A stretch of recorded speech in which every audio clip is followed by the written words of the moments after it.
स्वागत है आप सभी का आपके अपने परिवार आदर्श 24/7 टीचिंग एग्जाम्स पे। मेरा नाम निधि अरोरा है। जैसे कि आप सब लोगों को पता है कि सीटेट सितंबर 2026 के लिए फॉर्म फिलअप की जो प्रक्रिया है वो रीओपन हो चुकी है। 25 अगस्त से लेकर के 1 सितंबर लास्ट डेट है। ये उन कैंडिडेट्स के लिए है जो एलिजिबिलिटी जून से पहले तक पूरी नहीं कर पाए थे, पर अब उन्हें दोबारा चांस दिया जा रहा है अपने फॉर्म को रीफिल करने का। मेरे आसपास भी ऐसे बहुत सारे कैंडिडेट्स और स्टूडेंट्स हैं जिनका किसी कारणवश रह गया था, वो अब फिलअप करेंगे। इनफैक्ट जो 2011 से पहले रिटायर्ड टीचर्स थे उनको भी अभी मौका दिया जा रहा है फिर से फॉर्म फिलअप को करने का। जिन्होंने ऑलरेडी फॉर्म फिलअप कर दिया उनको फिलअप करने की जरूरत नहीं है। तो सबसे पहला प्रोसेस तो मैं ये करूंगी, जो ऑलरेडी मैं फॉर्म फिलअप कर चुकी थी उसकी वीडियो डिस्क्रिप्शन बॉक्स में अटैच कर दूंगी ताकि आप हूबहू प्रोसेस फॉलो करो। अब आज के सेशन में आपको step by step form fill up की प्रक्रिया तो समझ में आएगी ही, साथ ही में जो मेजर चेंजेस हुए हैं इस बार एलिजिबिलिटी में और कुछ ऑप्शंस को लेकर के वो भी हम कवर करने वाले हैं। तो वीडियो को अंत तक जरूर देखना जो इस बार फॉर्म फिलअप करेंगे। चलिए शुरू करते हैं इस वीडियो को। ये आपकी सीटेट की ऑफिशियल वेबसाइट है ctet.nic.in। इसमें आप देखेंगे अप्लाई सीटेट सितंबर 2026 लिखा हुआ है और डेट एक्सटेंडेड के बारे में भी मेंशन किया गया है। इस पे क्लिक करेंगे, यहाँ पर अप्लाई या लॉगिन पे जाएंगे, यहाँ पर एक ऑप्शन आ जाएगा, आप इस पे ओके क्लिक करेंगे और अभी सबसे पहला काम आपका होगा इसकी इंफॉर्मेशन बुलेटिन को अच्छे से पढ़ लेना, डाउनलोड कर लेना अगर आप एक न्यू यूजर न्यू कैंडिडेट है तो। इसके अलावा आप पहले तो रजिस्टर करोगे और उसके बाद आपको अपना रजिस्ट्रेशन नंबर जब मिल जाएगा उसके बाद आप लॉगिन करोगे। तो आप अभी न्यू रजिस्ट्रेशन पे क्लिक करना। यहाँ पर फीस के बारे में भी मेंशन किया गया है। जनरल या ओबीसी नॉन क्रीमी लेयर की जो फीस है वो 1000 रुपए है।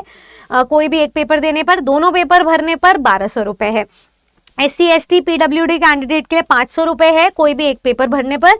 अगर आप दोनों पेपर के लिए अपीयर कर रहे हो तो 600 रुपए है, ठीक है। उसके बाद GST भी अप्लाई होगा। ऑनलाइन पेमेंट का सारा मोड बताया हुआ है। आपने अगर ये सारी इंस्ट्रक्शन पढ़ लिया, आप टिक कीजिएगा, क्लिक हियर टू प्रोसीड पे जाइएगा, यहाँ पे आपकी डिटेल शुरू हो जाएगी। सबसे पहले आप अपना यहाँ पर कैंडिडेट का नेम फिल करोगे। नेम कैसे फिल करना है? कैपिटल लेटर में करना। तो जैसे मेरा नाम है, मैंने स्टूडेंट की भी डिटेल फिल करी है, मैं आपको अभी दिखाऊंगी। तो मैं कैप्स लॉक ऑन कर लूंगी, ठीक है, निधि स्पेस अरोरा पूरा नाम लिखूंगी, इसमें कोई मैं वो नहीं लगाऊंगी। फिर उसके बाद फादर्स नेम आप ऐसे फिल करेंगे, mother's name, date of birth, gender, identity type में आप देखना आपके पास जो भी आईडी अपनी मौजूद हो गवर्नमेंट की वो मेंशन करना और उसका नंबर होना चाहिए। इनमें से कुछ नहीं है तो फिर अच्छा आप इनमें any other valid government identity proof with photograph भी मेंशन कर सकते हो, फिर आधार वगैरह डाल सकते हो। उसके बाद आप कॉपी पेस्ट नहीं कर पाओगे, फिर से ये डिटेल्स फिल करनी है आपको। अपना जेंडर भी मेंशन करना है, मेल फीमेल या ट्रांसजेंडर। अच्छा आगे चलते हैं, कॉन्टैक्ट डिटेल्स। यहाँ पर अपना जो पता है जहाँ पर कम्युनिकेशन जहाँ से हो सकता है वो क्लियरली मेंशन करना। सब लोकेलिटी मेंशन करने की जरूरत नहीं है। लोकेलिटी, कंट्री इंडिया का ये ऑप्शन आएगा, आप भारत के नागरिक होने चाहिए। कौन से राज्य से बिलोंग करते हो, कौन से जिले से बिलोंग करते हो, पिन क्या है वो मेंशन करोगे। अब यहाँ पर आपका एक और ऑप्शन आएगा कि आपका जो करंट एड्रेस है वो प्रेजेंट एड्रेस से मिलता जुलता है। अगर हाँ तो टिक कर देना, वरना आप दोबारा एड्रेस फिल करना। तो यहाँ पर आ जाएगा। उसके बाद आता है जैसे यहाँ ये रहा ऑप्शन, ठीक है। अगर आपका प्रेजेंट एड्रेस आपके ये वाले एड्रेस से, परमानेंट एड्रेस से मिलता जुलता है कॉन्टैक्ट डिटेल्स में, तो आप सेम कर देना, वरना फिर आपको दोबारा एंटर करना पड़ेगा। उसके बीच में यहाँ पे कम्युनिकेशन एड्रेस है, आपको अपनी ईमेल आईडी डालनी है। यहाँ पर कंफर्म्ड ईमेल एड्रेस में वही चीज दोबारा मेंशन करनी है। Mobile number, confirmed mobile number. उसके बाद ये ऑप्शनल है लैंडलाइन नंबर। यहाँ पर एक पासवर्ड बनाओगे आप, ठीक है। पासवर्ड में क्या क्या होना चाहिए? एक तो 8 से 13 कैरेक्टर्स होने चाहिए, ठीक है। पासवर्ड अपने बहुत सोच समझ के चुनना। जैसे मान लो आपका नाम है शर्मा, ठीक है, तो आप ऐसे कर सकते हो S कैपिटल, ठीक है, फिर उसके बाद SHARMA। तो इसमें कितने हो गए? 1 2 3 4 5 6 लेटर्स हो गए। 8 कम से कम होने चाहिए। एक कोई भी आप साइन लगा देना, मान लो ये वाला साइन दिया हुआ है ये लगा देना, ऐट दिया हुआ है @ लगा देना, परसेंटेज वो लगा देना, और एक कोई भी नंबर लिख देना, अपनी डेट ऑफ बर्थ लिख देना। मान लो अगर आपकी डेट ऑफ बर्थ 2001 है तो 01 लिख देना। एक नंबर होना चाहिए, एक सिंबल होना चाहिए, एक अपर केस लेटर और मिनिमम एक लोअर केस लेटर। ऐसे करके आप 8 से 13 लेटर का पासवर्ड बना लेना। कंफर्म करना। सिक्योरिटी क्वेश्चन, मान लो आप पासवर्ड भूल जाओ तो इनमें से कोई भी क्वेश्चन सिलेक्ट करो, सिक्योरिटी आंसर है। उसके बाद ये जो डिटेल दी हुई है ना इसे फिल करना। जैसे यहाँ पे दिया हुआ है 9QC371, आपके में अलग दिया होगा। खुद से फॉर्म फिल करना, किसी और से मत फिल करवाना। उसके बाद आप चले जाना सबमिट पे। जैसे ही आप सबमिट पे क्लिक करोगे अब मेन बात शुरू होगी। देखो यहाँ पे आपकी पर्सनल डिटेल्स हो रही है, तो आपको एक वार्निंग दी जाएगी, आप इसको क्लोज कर सकते हो। आपको यहाँ पर अपना डिक्लेरेशन देना है, आई एग्री पे सिलेक्ट करके, अगर आपकी सारी डिटेल सही है तो सबमिट करोगे तभी मोबाइल नंबर पे ओटीपी आएगा, ठीक है। तो फिर उसके बाद दोबारा वार्निंग आएगी, येस पे क्लिक करना, ओटीपी वगैरह आ जाएगा, कंफर्मेशन मिल जाएगी। यहाँ आपका नेम, एप्लीकेशन नंबर, या आपका एप्लीकेशन नंबर यहाँ पर आ जाएगा। जो डिटेल्स आपकी कंप्लीट हो चुकी है रजिस्ट्रेशन में वो आ गया, जो इनकम्प्लीटेड है वो यहाँ दिखा गया, और ये आपका डैशबोर्ड है। इसको आप लॉग इन करके भी चूज कर सकते हो, आपका डैशबोर्ड ओपन हो जाएगा। तो अब हम क्या करते हैं, कंप्लीट करेंगे सारी इन्फॉर्मेशन, पर्सनल डिटेल्स पे जाएंगे। बाकी जैसे आप फॉर्म फिलअप करते हो ना वैसे ही होगा। पर्सनल डिटेल्स में कुछ डिटेल्स आपने फिल कर दी थी, कुछ आप आगे करोगे। जैसे आपको कैटेगरी फिल करनी है, अब कैटेगरी में ना इस बार ओबीसी क्रीमी लेयर नहीं दिया गया, ये OBC non creamy layer, SC ST और जनरल, ये 4 ही कैटेगरी दी जा रही हैं, ठीक है। उसके बाद अगर आप पीडब्ल्यूडी हो तो येस और नो करोगे। येस है तो सर्टिफिकेट भी होना चाहिए और उससे रिलेटेड आपकी जानकारी भी होनी चाहिए। एम्प्लॉयमेंट स्टेटस पे पूछा गया है, not employed, employed as a teacher, employed other than teacher, तो जो भी आपकी एम्प्लॉयमेंट स्टेटस है वो सिलेक्ट करोगे आप। उसके बाद फिर से यहाँ कैप्चा आ जाएगा, उस पे आप फिर यहाँ सिलेक्ट करोगे, टाइप करोगे, सेव एंड नेक्स्ट पे जाओगे, फिर से आपके पास एक कंफर्मेशन ऑप्शन आएगा, यस कर देना, आगे बढ़ना। अब आ गई आपकी तीसरे नंबर पे एजुकेशनल क्वालिफिकेशन। आप किसके लिए अप्लाई करो, पेपर 1, पेपर 2 या दोनों पेपर के लिए, कौन सी भाषा है। लैंग्वेजेस में आपको ये सारी लैंग्वेजेस में से ऑप्शन दिए जाएंगे, बहुत केयरफुली सिलेक्ट करना। लैंग्वेज 1 और लैंग्वेज 2 अलग अलग होंगी, सेम नहीं हो सकती हैं, ठीक है। पेपर 1 प्लस पेपर 2 देख लेना आप कौन से पेपर के लिए अप्लाई करने जा रहे हो। मैं आपको दोनों ही पेपर्स की इस बार बदलती हुई क्वालिफिकेशन दिखाती हूँ। सबसे पहले मैं पेपर 2 की क्वालिफिकेशन दिखा रही हूँ। ग्रेजुएशन के साथ साथ आप या तो पास्ट या परस्यू करने में होने चाहिए हो, मतलब आपके पास एक तो ग्रेजुएशन होनी चाहिए, साथ में 2 साल का डिप्लोमा डीएलएड होना चाहिए, पास्ट या परस्यूइंग अपीयरिंग दोनों वैलिड है। दूसरा, अगर ये नहीं है तो कम से कम 50% मार्क्स हो ग्रेजुएशन या पोस्ट ग्रेजुएशन में, और आपके पास बीएड डिग्री हो।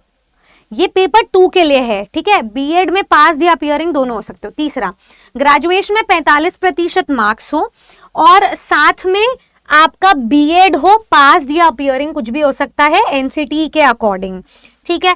उसके बाद चौथा है सीनियर सेकेंडरी, मतलब 12th या इक्विवेलेंट आपके पास डिग्री हो 50% मार्क्स के साथ, साथ में 4 साल का बीएलएड हो एलिमेंट्री एजुकेशन में, तो भी आप एलिजिबल हो। मतलब जो पेपर 2 वाले हैं उनमें डीएलएड बीएलएड वालों को भी अलाउ किया हुआ है।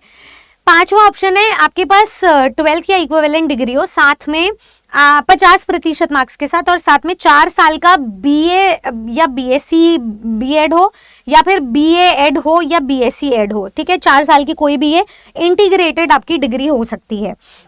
अच्छा, ये नहीं है तो छठा ऑप्शन है ग्रेजुएशन में 50% मार्क्स के साथ आपका बीएड स्पेशल एजुकेशन में भी हो सकता है, अपीयरिंग पास कुछ भी चलेगा। ये नहीं है तो 7वां दिया गया, कोई भी कैंडिडेट जो बीएड प्रोग्राम में क्वालिफाइड है एनसीटी के द्वारा, वो एलिजिबल है टेट या सीटेट में, ठीक है। मोरओवर एग्जिस्टिंग टेट गाइडलाइंस के अकॉर्डिंग ये जो चेंजेस है ये करके दिए हैं। ये 11 फरवरी 2011 का है। एक ऐसा इंसान जो परस्यू कर रहा है कोई भी टीचर एजुकेशन कोर्स जो एनसीटी के द्वारा या आरसीआई के द्वारा रिकॉग्नाइज्ड है, तो वो स्पेसिफाइड होंगे एनसीटी नोटिफिकेशन 23 अगस्त 2010 में, वो भी क्वालिफाइड होगा टेट या सीटेट में, ठीक है। ये नहीं है तो 8वां दिया हुआ है पोस्ट ग्रेजुएशन हो 55% मार्क्स के साथ, या कोई भी इक्विवेलेंट मास्टर्स की आपकी डिग्री हो, साथ में आपका 3 साल का इंटीग्रेटेड बीएड एमएड हो, पास या परसुइंग कुछ भी चलेगा, तो भी आप एलिजिबल हो। तो ये पेपर 2 के सारे एलिजिबिलिटी क्राइटेरिया है। इन स्टूडेंट ने मैथ्स और साइंस में पेपर 2 लिया था। अच्छा, पेपर 1 के अगर मैं एलिजिबिलिटी की बात करूं तो यहाँ देखेंगे, एक तो 12th होना चाहिए 50% मार्क्स के साथ, साथ में 2 साल का डीएलएड होना चाहिए, पास या अपीयरिंग। ये नहीं है तो दूसरा ऑप्शन दिया गया सीनियर सेकेंडरी, मतलब 12वीं या उसके इक्विवेलेंट कोई डिग्री हो 45% मार्क्स के साथ, साथ में 2 साल का डीएलएड होना चाहिए, पास या परसुइंग कुछ भी हो सकता है, एनसीटी 2002 के अकॉर्डिंग, ये रेगुलेशन वाला है, ठीक है। तो ये 2002 की रेगुलेशन है। अच्छा, इसके बाद तीसरा ऑप्शन ये नहीं है तो 12वीं की आपके पास डिग्री हो या इक्विवेलेंट कोई भी डिग्री 50% मार्क्स के साथ, साथ में 4 साल का बीएलएड हो, पास या परसुइंग कुछ भी चलेगा। चौथा, 12th या इक्विवेलेंट डिग्री हो 50% मार्क्स के साथ, साथ में 2 साल का डिप्लोमा हो स्पेशल एजुकेशन में, पास या परसुइंग, तो आप एलिजिबल हो। इन चारों में से कोई भी ऑप्शन आपके चलेंगे, तो ये आप यहाँ पर देख सकते हो। उसके बाद ऑप्शन आ रहा है कि आप सब पेपर 2 का सब्जेक्ट क्या लोगे, सोशल साइंस या मैथ्स प्लस साइंस, टिक कर लेना। क्वालिफाइंग एग्जाम में डिप्लोमा है या डिग्री है वो आप देख लेना, मिनिमम क्वालिफिकेशन प्रिस्क्राइब्ड के अकॉर्डिंग। फिर यहाँ आपको कैप्चा की डिटेल फिल करनी है, सेव एंड नेक्स्ट पे जाना है, आगे चलते हैं। एजुकेशनल क्वालिफिकेशन अगर आपको समझ में आ गई तो आप क्वालिफिकेशन डिटेल्स में डीएलएड या बीएड या दोनों की आप डिटेल्स फिल करोगे। जैसे कि यहाँ पर हम देख रहे हैं डिग्री इन एजुकेशन, बीएड की डिग्री डाल रहे हैं, तो आपका पासिंग स्टेटस क्या है, अपीयरिंग या पास, ईयर ऑफ पासिंग क्या है या ईयर ऑफ अपीयरिंग क्या है वो आप मेंशन करोगे। कोर्स या स्ट्रीम का नाम क्या है, क्या बोर्ड या यूनिवर्सिटी का आपका नाम है, मतलब बीएड की डिग्री लेकर बैठना, मार्कशीट लेकर बैठना, सारी डिटेल्स फिल करना।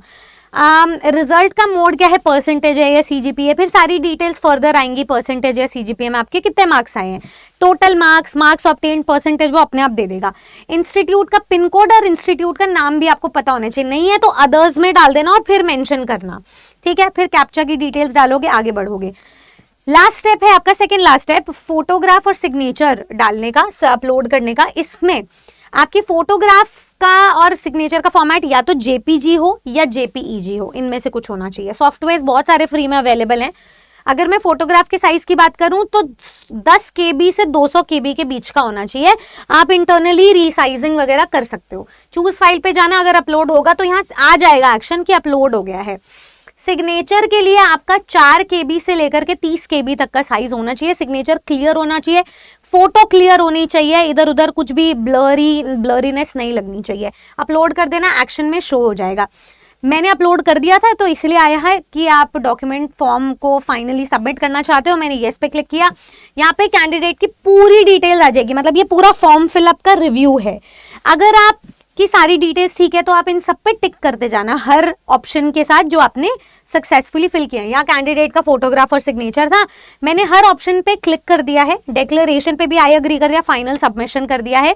फाइनल सबमिशन में जैसे ही करूंगी तो यहाँ पे मोबाइल आईडी वेरिफिकेशन के लिए ऑप्शन आ जाएगा कि ईमेल आईडी आपकी वेरीफाई करनी जरूरी है, फिर उस पर भी ओटीपी आएगा, आप वहां से वेरीफाई कर दोगे।